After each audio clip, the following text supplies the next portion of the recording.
Hey everyone, here's what's coming up tonight on Now. After their dog was viciously attacked, one family is wondering why Maine law doesn't do more to prevent accidents like this from happening. And another Maine motorcyclist is killed, this time in the town of Casco. We're looking at crash data that shows that intersection could be dangerous. Plus, why this strawberry picking season is off to a slow start in Maine.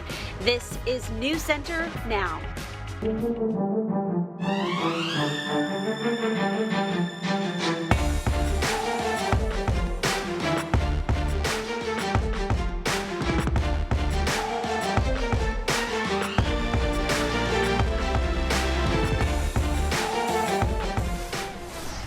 And good evening and thank you for joining us, everybody. I'm Lee Nelson. And I'm Lindsay Mills. A family in South Portland is demanding answers after their dog and house sitter were attacked over the weekend by another pair of dogs. Yeah, according to police, an investigation is underway. The dogs have been quarantined. The family, though, feels this is not enough. Our Samantha York joins us now with more on the story. Sam, what you got? Well, Lee and Lindsay, the Mayetta family says that these dogs came out of nowhere. And despite involvement from local authorities, they're wondering why can't more be done? So we got answers. Go kid, come on, come on. Like most pups, Finley loves to play with his owner, Kathy Mayetta. Almost 9 months old and is a 100-pound meatball. However, this fluff ball of energy was not in the same spirits earlier this week after two dogs on the loose barreled into their backyard, attacking Finley and the woman watching him. They pushed against the fence and then they just shimmied under there. Surveillance footage from the house shows Finley being mauled by two dogs.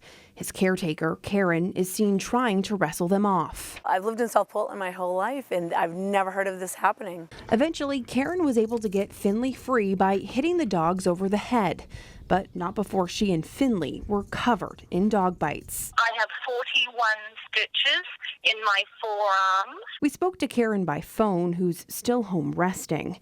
She's thankful the injuries aren't worse, but questions why more couldn't be done after the attack. I'm absolutely appalled that the dogs were allowed to go back to the owners and be quarantined in the homes that they escaped from.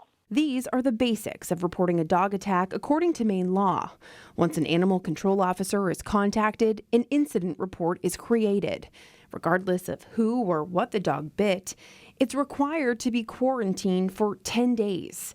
Once the investigation is complete, charges could follow, and those would be handled in court by a judge.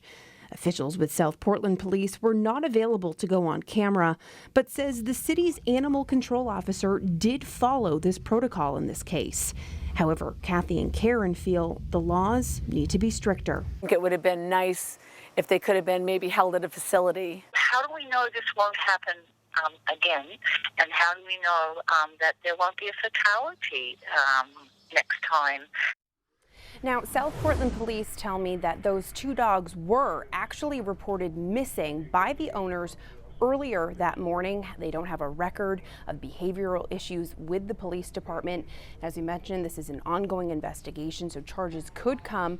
We do expect a full report in the coming weeks. But back to what Karen and Kathy were saying, they really just hope that this sparks a bigger conversation about the dog laws in Maine, especially when it comes to where dogs who attack others are quarantined after the fact. Leigh and Lindsay, back to you.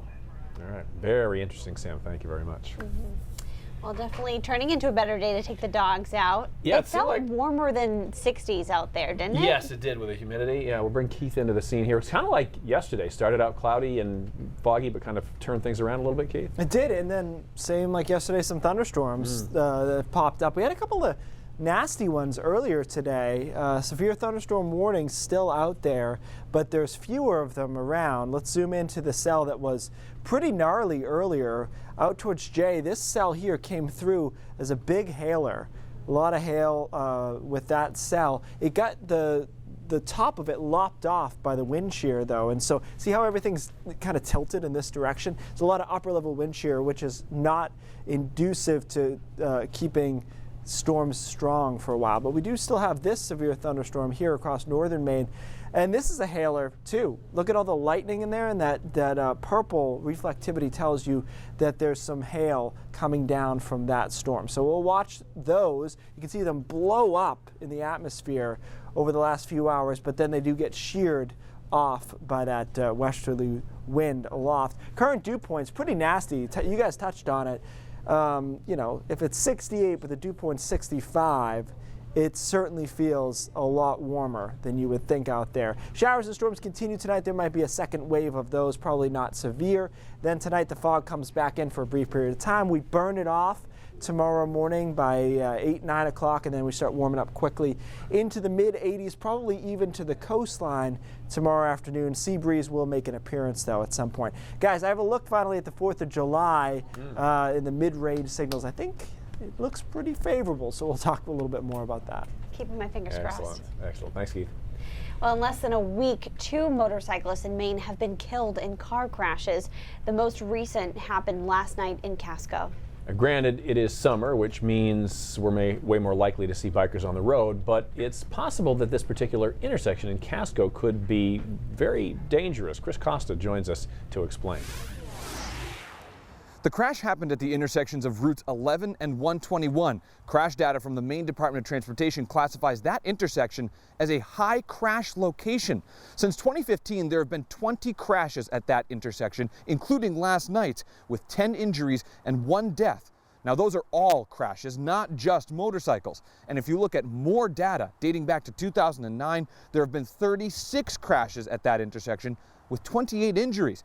The Cumberland County Sheriff's Office says it's critical, especially during the summer months, to look twice for motorcyclists. Unfortunately, it does, and unfortunately, when that intersection is called in as having a crash involved, unfortunately, the first thing that comes to mind is that it's going to result in a serious PI crash. Why? The speeds on Route 11, combined with that intersection, for whatever reason, has been a problem over the years. If there's an area in your neighborhood where you notice a lot of crashes, send us a message on our Facebook page so we can look into it. Chris Costa, News Center, Maine. All right, Chris, thanks. Now this, state police say a tanker truck hauling milk overturned as it was exiting the turnpike in Falmouth this afternoon. The crash blocked the southbound exit that leads to the Falmouth Spur at mile 52. State police say the tractor trailer was traveling too fast on the exit, collided with a median guardrail, and then overturned and came to rest on its side. The truck driver was 21-year-old Ian Chadbourne of Palmyra. He was taken to the hospital with minor injuries. The tanker had over 6,000 gallons of milk, and about half of that spilled. The rest of the milk was pumped out. The milk came from a farm in Sebattis and was headed to the Oakhurst plant in Portland. A couple of police officers in Brunswick had to go to the hospital with minor injuries after their cruisers collided. The accident happened on Gurnett Road in Brunswick near the Goodwill store Tuesday night. According to the Portland Press Herald, police got a call that there was a wanted person in the area of Applebee's. 2 police officers responded to the call, and both were driving north on Gurnett Road, one in the left lane and the other in the right. Police say the officer in the right lane spotted the wanted person in a car and tried to make a U-turn to follow them, but did not see the other cruiser in his blind spot. Now, police say officers Jusha Bernier and Christopher Belongquiz were involved in the crash, but would not say which one tried to make that U-turn. The crash does remain under investigation. All right, we're going to take a quick break. Coming up, the U.S. Supreme Court is issuing rulings on 2 very controversial issues. Yeah, plus Cape Elizabeth's Strawberry Festival is going on this weekend, going on as planned, with one exception. We'll explain when we come back. President Trump arriving in Japan to meet with world leaders for the annual G20 summit. The president next heads to South Korea, where he will address the standoff with North Korea over its nuclear weapons program. That visit coming just days after Mr. Trump pulled back from the brink of armed conflict with Iran, as he looks to de-escalate a year-long trade war with China as well. U.S. officials say President Trump will also warn Putin against continued election meddling. Today, the Supreme Court tossed a citizenship question out of the 2020 census. Chief Justice John Roberts joined the liberal wing of the High Court in ruling 5-4 to block the controversial census question. The court found the Trump administration's explanation for adding the question insufficient, and Roberts joined the court's conservative wing with a 5-4 vote on gerrymandering. Gerrymandering is when voting districts are drawn for political purposes.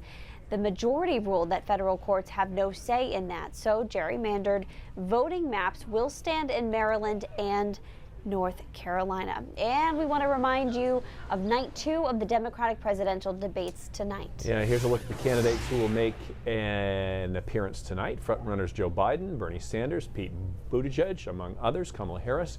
You can see the whole bunch there. You will be able to catch that debate tonight right here on News Center Maine at 9. And we do have a preview on the debate coming up on News Center at 5:30 as well. So look forward to that. When we come back here after a quick break, we're going to show you a new product which may help you get out of bed in the morning. Let's just say it's a pretty creative take on an alarm clock. And we'll see if Keith can get out of his chair to deliver his forecast in just a couple of minutes.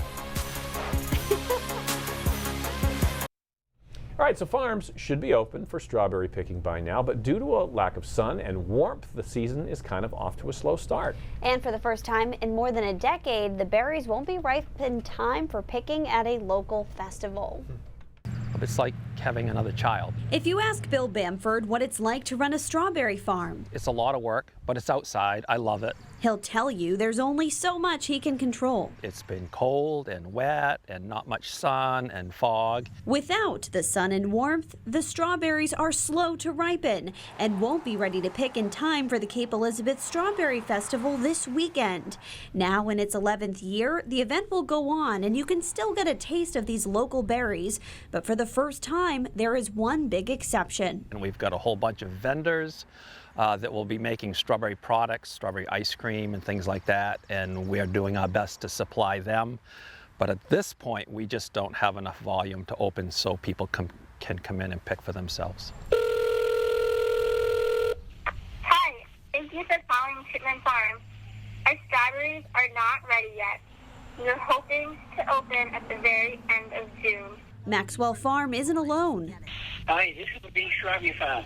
The strawberries this year are really late, and we'll have a better idea around the 30th as to when they might be opening. Farms in Poland and Sanford are feeling the sting of a slow start too. At Cherwardgy Family Orchards in Levant, they were finally able to just open for picking. I think one year we actually opened July 4th or 5th for the first time, so we're not going to be the latest this year. Back in Cape Elizabeth, Bill Bamford hopes to open his 2 strawberry fields for picking sometime next week. We're pretty much up against the backside of things right now. We won't be setting any records, thank goodness, but it's pretty late. And Maine's strawberry industry, by the way, is valued at $4.5 million according to 2017 yield and price data from the USDA. Take a look at this incredible picture. Sean Edwards sent this to us this morning of Neville Lighthouse in York very early this morning around 2:30. Lightning striking, absolutely beautiful, but I'm happy I was nowhere near that. Right? It looks like it's like fake from a haunted film or something. Cool, the uplight there is interesting. Yeah.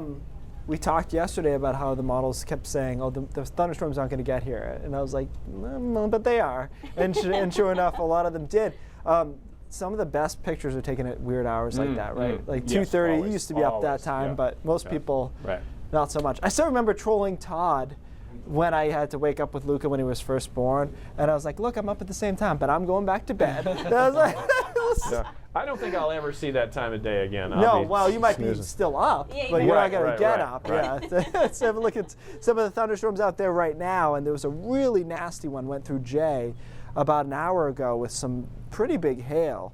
But now it has kind of fizzled out. It's 2 problems working against these storms. We've got a little bit of marine layer, and also we've got a lot of shear at the upper levels of the atmosphere, which kind of lops the top off some of these thunderstorms as they grow. So look at them, they explode. This is another hailer across northern Maine and into Aroostook County. We've got a few more of them. They explode, they get really vertical, and then the vertical part of it gets pulled away from the bottom half of the storm, and so they can't sustain themselves. The structure of the storms can't sustain themselves. So they're quick hitters, and then they die out. Look at this nasty lineup across Aroostook County, though. That is a lot of lightning there and some hail in that one as well. To give you an idea what I was talking about, watch these storms develop here, and then look at how they get pushed away. See the top parts of them pushed away on that prevailing west-east breeze. So that's a big reason we don't have more severe storms out there. Sticky though, dew points in the mid and upper 60s, right on the edge of oppressively humid. Shower storms continue tonight. Again, they're short-lived for the most part. Fog comes back on shore along the coastline. We start tomorrow morning with fog and then burn it off quickly. After that, it's warm, 85 in a lot of spots. Tomorrow afternoon, we will see breeze along the coastline, but even that probably still staying pretty mild through the late afternoon, with the high dew points being a factor there. And then the weekend looks like it's been looking. It's convective. There's a lot of showers and thunderstorms around. It's not raining the whole time, but it's humid. Showers and thunderstorms are pretty dominant, I think, on Saturday. Sunday, we might get the first half of the day in a little bit more squarely, but then more showers and thunderstorms come through on Sunday afternoon. So I don't love this weekend. I haven't since Monday. But I do like the signal that we have for the 4th of July, the 5th of July, and maybe into that following Saturday, because we've got a pretty big ridge that's going to come in here and just block us off for a little while. So it should be warm and probably largely dry. We might have some thunderstorms in there, but I like it overall. It's kind of what you want to see for the 4th. Promising is what I put. You never, on the 7th day on the 4th of July, I'm not crazy enough to be like, beautiful, it's a lock, but I mean, it looks like it should be mild, humid. It's actually very similar to what we had last summer for a lot of the summer. Bermuda high, offshore, southwest flow, so a lot of humidity, probably warm, and some thunderstorms. But that's all what you'd expect or hope for. Right in the summer category. Right, we might be starting to make a little bit of a push here after a slow start. So. Good. Very Good. Good. All right. Well, I think this explains Keith's whiteboard a little bit more today, or maybe at least what he was shopping for online. Okay, fair enough. Some Japanese fashion designers are hot under the collar over Kim Kardashian's new underwear line called Kimono. Okay, so Kim announced the new line Tuesday on social media. She showed models in various colors of full-bodied shapewear. That kimono is a traditional Japanese garment worn for special occasions. It translates in English to thing that's worn. One designer found it inappropriate and wrong, saying there's a lot of history to this traditional Japanese clothing, and it's not supposed to be a fast fashion or a temporary fad. Well, a new type of vending machine is catering to moms and dads who are on the go. This is called We Go Babies. It just rolled out. It's a vending machine in Utica, New York. It's stocked with baby formula, diapers, wipes, and other necessities for families who are away from home. It will likely appear in airports, theme parks, museums, and maybe other places in the future. You should write those down. I know. All right, how many times do you hit the snooze button in the morning? Plenty of times. Well, no. I don't even wake up with an alarm anymore. What's that like? Is that nice? It's awesome. Yeah. That's very nice. Yeah. Well, if you struggle to get up in the morning, there may be a new solution. It's called the Ruggie, a rug with a built-in alarm clock. Yeah, it sounds weird. Is it worth it? Tiffany Craig went to find out.